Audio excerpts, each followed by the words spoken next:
kapag ba tinanggap mo ba si Kristo bilang Panginoon at tagapagligtas, ay magiging anak ka na niya?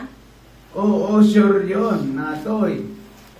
Kung susunod ka sa akin at talagang taos-puso mong tatanggapin ang Panginoong Jesucristo, ikaw ay may buhay na walang hanggan. Pananampalataya ang kailangan natin. Pero ang loob ng pananampalataya ay 4 na P. Kasi ang pananampalataya ay isinampul yan sa kamay. Kasi nung panahon ni Moises, panahon ni Abraham, panahon ni Noe, ay wala pang papel.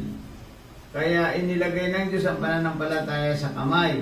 Pananampalataya, 4 na P ang daan. Ayan. Pagsisisi, pagtalikod sa kasalanan, pagtanggap kay Kristo, at pagsulat ng Diyos sa buhay na walang hanggan. Natoy, kung tatanggapin mo ang Panginoon, magsisisi ka sa iyong kasalanan, ay maliligtas ka.